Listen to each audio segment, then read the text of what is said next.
lors de l'utilisation d'un défibrillateur, suivre les instructions est crucial, surtout en évitant de toucher le patient pendant l'analyse du rythme cardiaque. Cela assure la sécurité et l'efficacité du processus.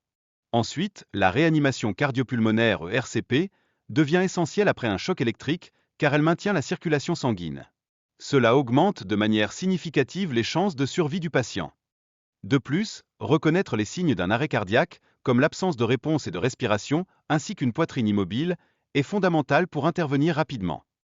Pour vérifier la conscience de la victime, il est conseillé de poser des questions simples et de demander des ordres basiques.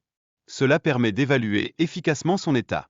Par ailleurs, la réanimation cardiopulmonaire doit commencer immédiatement si la victime ne respire pas. Les compressions thoraciques et les insufflations sont cruciales pour maintenir la circulation sanguine. Il est également primordial d'utiliser un défibrillateur le plus tôt possible. Suivre ces instructions et continuer la réanimation jusqu'à l'arrivée des secours est vital. De manière importante, les compressions thoraciques doivent être effectuées toutes les 2 minutes sans interruption. Cela garantit un flux sanguin adéquat jusqu'à l'arrivée des secours. D'ailleurs, maintenir une fréquence de 100 à 120 compressions par minute lors de la réanimation améliore considérablement les chances de survie de la victime. À ce sujet, l'insufflation doit être réalisée avec précaution pour éviter les fuites d'air, en vérifiant la position de la tête pour assurer une étanchéité correcte.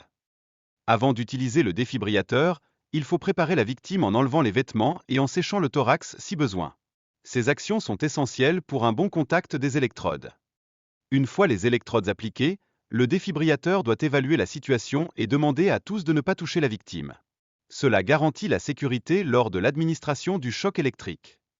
En cas de choc non nécessaire, il est crucial de reprendre immédiatement les compressions thoraciques. Cela aide à maintenir la circulation sanguine jusqu'à l'arrivée des secours.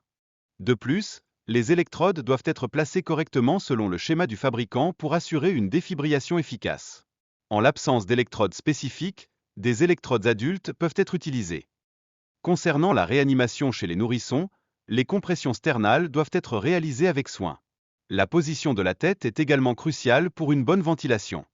Enfin, la technique de ventilation pour les nourrissons est similaire à celle des adultes, mais elle doit se faire avec une attention particulière. Insuffler progressivement jusqu'à ce que la poitrine se soulève est essentiel.